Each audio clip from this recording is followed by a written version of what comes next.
Welcome to the Board Game Snobs podcast. Critically harsh reviews with a touch of class. All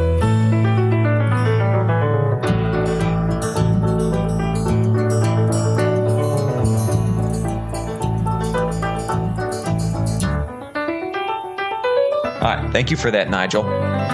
Thanks, Mr. Rigsby. Take two, because Jerry forgot to plug the microphones in. I didn't. Did you think I wasn't going to acknowledge that? Let the listeners in, break the fourth wall? But yeah, just did it. Yeah. Thank you for that. We're just going to do a brief introduction of ourselves, since most of you don't know us or care about us. Most of you? No one knows us. What do you mean, most of you? Well, somebody's heard of us. Who? I've told people about us. we have a Facebook group that has like 3 people on it. Yeah, and you haven't posted to it in forever. Well, I'm a busy man. And you're the Facebook guy, because if you don't post, I'm not going to post. I have a family. Did we say your name, Jerry? You're Jerry? Jerry. My name is Gaby, like Bobby, which is short for Robert. But my name is Gaby, but with a G. And what is that short for? Gabrielle. Is that a girl's name?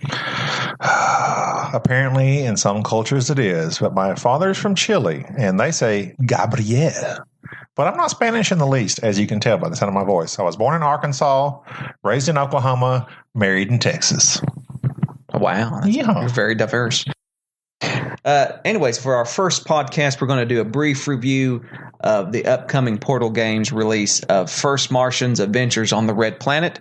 It is a worker placement game. Has a lot of story elements by designer Ignacy Chevicek. Just as a side note, if you've played his previous game, Robinson Crusoe, you're going to have a lot easier time learning this First Martians. And I am a huge fan of Robinson Crusoe. In connection with First Martians, I love the theme. I love the worker placement. I love the fact that the game tries to kill you and shows you no mercy, much like my first wife. And it has the overall... You're still on your first wife. Well, I didn't say I left her. Didn't say I didn't like it either. First wife so far. Oh, right. See, that's the stuff she told you about. Right. And so there's random events that pop up that you have to be able to deal with, and it really does feel like it's telling a story. And like I said, if you're a fan of Robinson Crusoe, you're going to be a fan of First Martians. But it doesn't come without its faults. And I know I myself really enjoyed the game, but I think Gaby here kind of had a bad experience. Do I start hating it now or wait? If you want to keep talking about all the good stuff, if you just want to, if you just get the hate out of your heart, go ahead. You said if you like Robinson Crusoe, you'll like this game. If you did not like Robinson Crusoe, you're not going to like this game. It's literally the same thing, except in space, which everybody knows that. And everybody knows Robinson Crusoe was like super hard to understand. The rules suck. You said it took you a year and 5 years to learn the rules? No, it didn't take me that long, but it felt like 5 years. Yeah, it took you a long time. Was that the first edition or second? That was the first edition, and I will admit that like a lot of Ignacy's games, there are some very ambiguous rules, and immediately there has been a lot of updates and changes, and even with a very lengthy Watch It Played video and a lot of the errata that you can find on Board Game Geek, the game requires commitment to learn, and it's not an easy game. And so, although I love the game, and I think it is one of the best games I've played this year, I personally cannot recommend it to I can only recommend it to people who are really wanting to have the experience and play a really hardcore game that tells a story, and people who really enjoyed Robinson Crusoe. Well, yeah, it takes commitment, and I don't have the attention span you do. Like, you go home and you open up games and start reading rules, and you live and breathe and eat these games. And I don't do that. I like playing a game that's somewhat simple. I mean, I can play a complicated game, but this one is ridiculous. A rule set is a bunch of, I don't even know. I don't know where to start. It just, I'm not very articulate with my hate. It is, It's a lot to know. Basically, Jerry just told me what to do, and I did it. Or you gave me, all right, this is happening. Okay, now I have 3 options. What am I going to do? Okay. That's because Jerry knows the game. And for me to learn the game on my own, it would take me forever to read the book and understand it. I will say that there's a lot of mechanics with it. The dice rolling, the events that take place on the app that comes with the game. There's cards in the game. And like I said, the rule book is not laid out just the best. And particularly your first several plays through the game, you have to go back and look through the rule book and try to understand what's going on. And so even though I love this game, it will be in my collection, and I really enjoy playing it even as a co-op. And I am not a co-op player. I do not enjoy co-op games. This is one of the few co-op games I do enjoy. Solo game, it's an excellent game, but then again, it is the people who are going to like this game is going to be a small group of the board gaming community, and it's something that although I love the game, I can't recommend it for everybody. No, I can't recommend it for you, Gaby, obviously. Yeah. It was fine.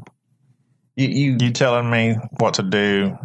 I did it. We survived. It was fine. We survived because I'm like Matt Damon. That's what the game made me feel like. I was the Martian. I was Matt Damon. Well, you did it. You did it for us with the help of your Martian Friday. Me. So in conclusion, if you enjoyed Robinson Crusoe, I highly, highly recommend First Martians. If you're a player who enjoys deeper games like Through the Ages, and you do not mind trying to learn a rule book that has some issues, you're going to find a very thematic experience in this game. And especially with some of the legacy aspects in it, it is overall a wonderful game. It just doesn't have the rough edges ironed out. So I would recommend it, but not to just everybody. Don't buy. There. I said it. Case closed. No one should buy this game because I said so. You are an articulate person. It doesn't. Okay. That's it. Why I don't like it. I don't know what else you want from me. It's cooperative. So you're not in the game, run the game. That's fine because you know it. I accept that. But then I just make a decision based on some of what you tell me to do. But the game is not, what's the word you always use? Elegant. Intuitive. It is not intuitive. So unless you really know what you're doing, which if you're going to buy this game from scratch, start off from scratch, if that makes any sense, and you're going to try and learn it, it's going to be a nightmare. So unless you are familiar with Robinson Crusoe, don't touch this game. If you have a friend that wants to play it with you and he knows how to play it, it's okay. But I can't recommend that you would go out and purchase it yourself. Well, I enjoyed it. And like I said, those are the caveats. You kind of have to be a serious gamer. And I understand if you're not serious, if you're just basic and you don't want to learn to play something, that's just I like to have fun. So whatever. sue me. Sue me. Just whatever. You're listening to the Board Game Snobs podcast. You have chosen wisely. All right. I want to talk about the new hotness that is. Thank you, Nigel, for that introduction. Are we starting a new one? Yeah. Thank you, Nigel. Thanks, Nigel. I want to talk about the Rigsby, the new hotness that is the Godfather, not the movie. Corleone's Empire. Yeah, that one. I'm not a big fan of Eric Lang. I don't particularly. I know that's sad to say, but I don't find all his games just to be as thrilling as it's made out to be. But The Godfather, it's a 2 to 5 player game put out by Simon. Come on. Economic, area control, hand management, auction bidding type thing. You read off of BGG very well. I thank you. Well, this is called a format, and that is what some podcasts have. Some people don't just show up drunk to the wild card. Some people don't show up half inebriated to to the podcast. Hey, everybody. It's time to do a podcast. That's not. Please don't. That's Harry Carey. Don't. That's Harry Carey. Yeah. Sorry, not live. The baseball guy or the Will Ferrell Harry Carey? Both. One and the same. The guy that said if Will Ferrell is imitating that Harry Carey, the baseball guy. The guy that says, if the moon was made of cottage. Made of cheese, I'd eat it. That was the worst that was the worst Will Ferrell doing Harry Carey impersonation we've ever seen. What were we talking about? Godfather. The Godfather. We played it with 3 players, and I'm having to recant previous statements that I have made about First Martians being the best game I have played in 2017. Now, literally, I told you. You said that. That was a very bold statement. I made some bold statements, and so I'm just gonna reel myself in. I'm gonna take myself off the fanboy wagon. Do you think it bothers people that I say literally? It bothers me. That literally? Yes, it literally bothers me. I'm going to take myself off the fanboy wagon of First Martians. And although I really enjoyed the game, I have to say that if there is one game on the market right now that you need to own, it is The Godfather. I concur. Within 10 minutes of playing it, I said, I like this game. Immediately. And I like a game. Not immediately if you took you 10 minutes. Immediately at the 10-minute mark, I said, I like this game. Just clarifying. I have to say that the go over how the game is played, since you're so good at expressing yourself, and since you don't like me reading from Board Game Geek. Well, you have several phases that you go through. Like the moon. And then different acts. So in each act, you're going to do, 5 phases? I think it's 5. You're going to start off putting out a city. It's basically just an extra spot to place your worker. It's very simple, and that's what I like about it. This game, we literally learned it in Rodney's video. We watched Rodney's video, and we were ready to go. Right. We didn't touch the rule book. That was a very poor description of the game. Basically, what's taking place... I wasn't done. I got sidetracked. Well, you got sidetracked thinking about something else. Well, that's what happens. Here's what happens. I saw something shiny. You have your homies, which are these thug-looking guys that are very cheap CMON miniatures with droopy Tommy guns. Yeah, I was not impressed with the miniatures. And you send your homies out. Eric. You send your homies out into the area to gain control of businesses and to basically extort services from people. So you send them out into various areas, they take control, and then you have family members that can, when you place them kind of in the central part of the board, they're in an area that controls, they're influencing several different boroughs on the map. And then after a certain rounds, you get the benefits. You get the cards that you use to play the job cards, and the job cards are where you can utilize to attack other players, like gun their people down and dump their bodies in the Hudson. Yes. Which I think really happens. Yes. I've been to the Hudson. I've seen bodies in the Hudson. You don't. True story. False. So it's very simple. You place your workers, you reap the benefits. And sometimes you get money. Sometimes you get whatever drugs. These other illicit things may be. Talk about the drugs.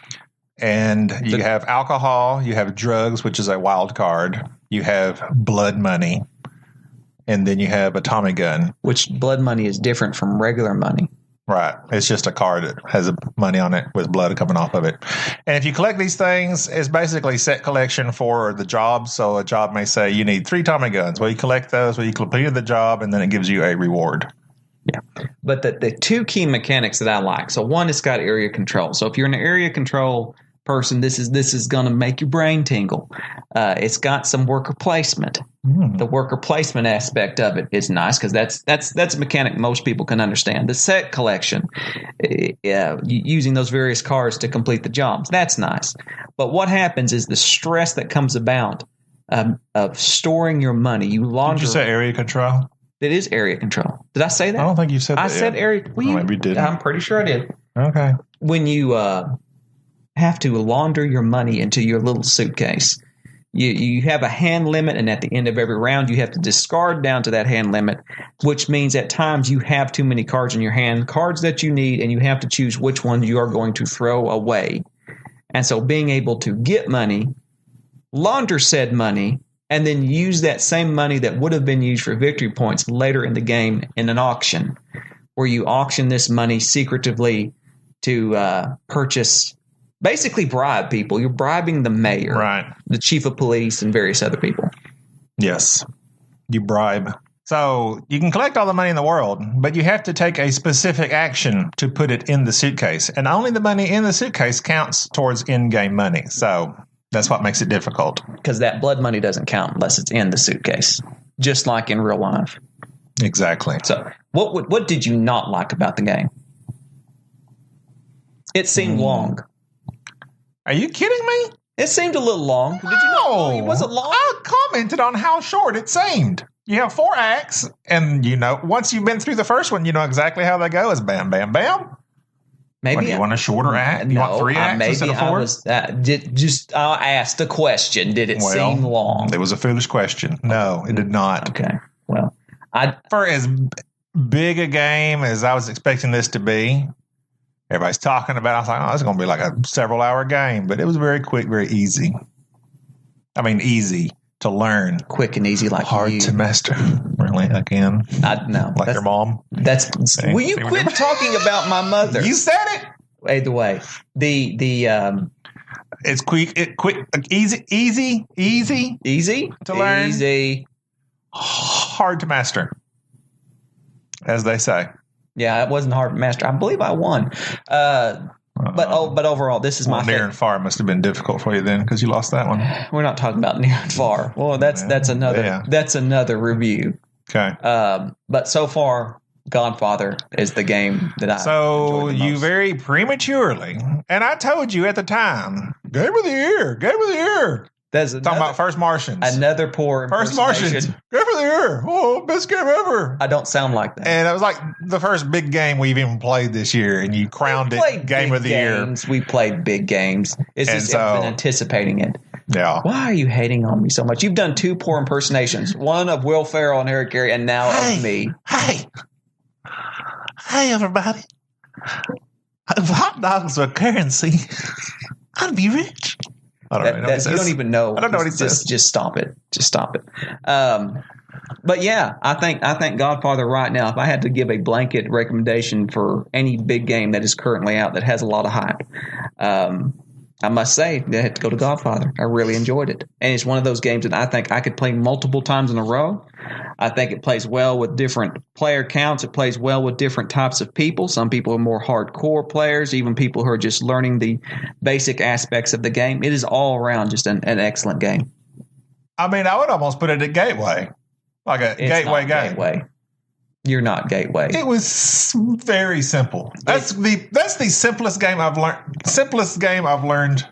Here's why. The quickest. Do we even have to? Okay, let me explain to you why this is not Gateway. There's set collection. There's area control. There's an auction. There's worker placement.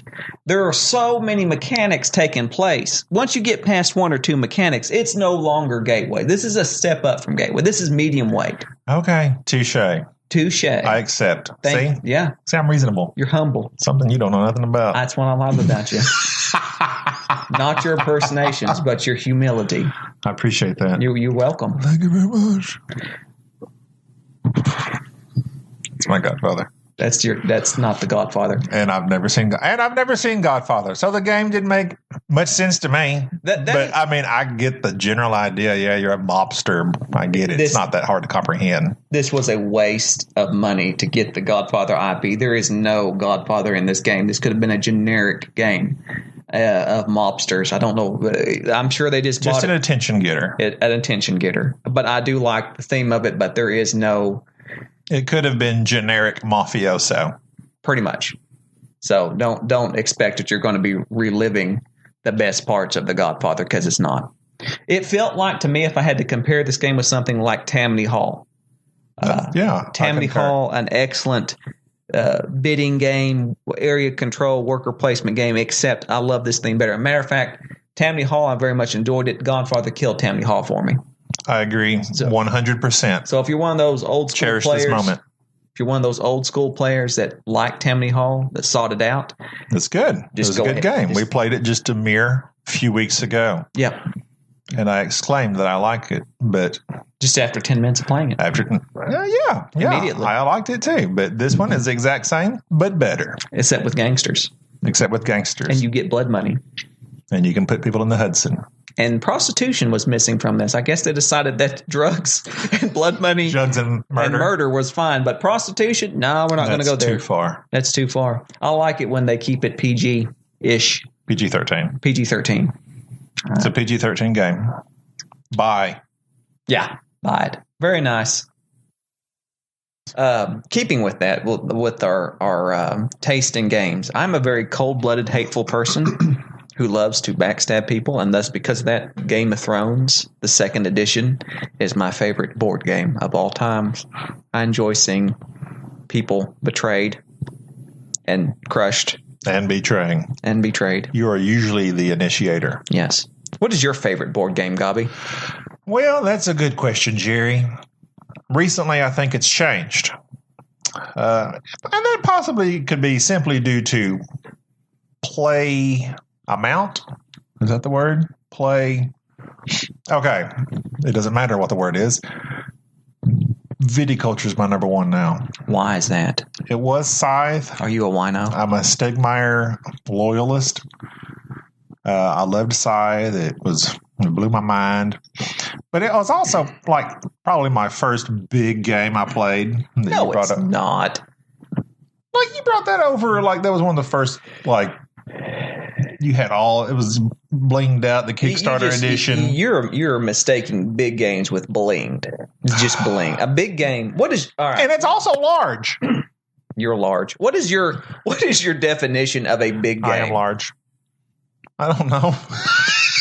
I don't know. What is your? I will give you my definition of a big game. A big game is something that requires. A big game requires that if you think in depth about your strategy, generally takes more than just an hour to play. Scythe takes more than an hour. Oh, Scythe is not a overly complicated. Okay, it's a big game in scale. So that's it. It's part of it. I'm going to buy you the big box. Would you say it's a big box of El Grande, and you can say, "Oh, I've played a big game." Okay, fine. El Grande, but there's also lots to it. There's not a lot to Scythe. There's not a lot to Scythe. Or Scythe? Are we saying this wrong? Scythe? Scythe. What are you saying? Scythe. That's how you say it. Is that how you say it? You say it as if it was spelled S-I-T-H-E. Some call it a sling blade. I call it a kaiser blade. Right. That's a scythe. That is a scythe. What were you saying? Scything? Scythe. What are we talking about? Scythe. It's an excellent. Oh my God! It's an excellent middleweight game, but it is not. It is not a. It's not all that it's cracked up to be. Oh, so now you're hating on Scythe? I'm not hating on Scythe. I'm saying that it got way too much hype. You can't blame the game for that. I can't blame the game for that. To blame. It's easy to misinterpret. What are we talking about? Scythe. Oh, you asked me if it was what my favorite game was. Oh, so Scythe is your favorite game? No, it was for a while. Well, what is your favorite game? But we've played. I logged my stuff on BGG Stats, and we played Scythe 5 times. I played Viticulture. I think I'm up to 10. Viticulture is a wonderful game. Viticulture I love it. I like crushing grapes. I like games that are making Pearl Jam. I don't know what Pearl Jam is. What is Pearl Jam? I think that's dirty, isn't it? Pearl Jam was the guy's name. The guy's aunt was named Pearl, and she used to make jam, and that's where the name came from. Are you serious? Positive. I think you're lying. I will Google that. Okay, it doesn't matter. Go ahead. Do it. We're on the computer. Go ahead. I like Viticulture, much like Godfather. A game in its concept that you do this. I like games that have clear actions you take, and with those actions, you get something for it, or something happens. That's very vague, I know. But you place your worker, you take the action. Bam, that's simple. And with those actions, you can collect things and get points for this and that. But viticulture has, I don't know how to describe stuff. It just is fluid. It's easy. It feels good. Fluid. It feels good. It's fluid and feels good. There's a shining that's what's going to be on the box. Okay. Gaby Moraga says viticulture. It's fluid and it feels good. All right. Well, that's going to be the end of our show for us. We thank you for listening. Tune in. I won't say next week because we might not be recording next week. We generally record when we feel like it. So maybe next week, maybe the week after, maybe never. This might be the last. You may never hear from us again. You may never hear from us again. And we may never hear from you again. With that in mind, thank you, Nigel. Thank you, Gaby. Thanks, Jerry. We're the Board Game Snobs. Good day. Thank you for listening to the Board Game Snobs. Stay classy.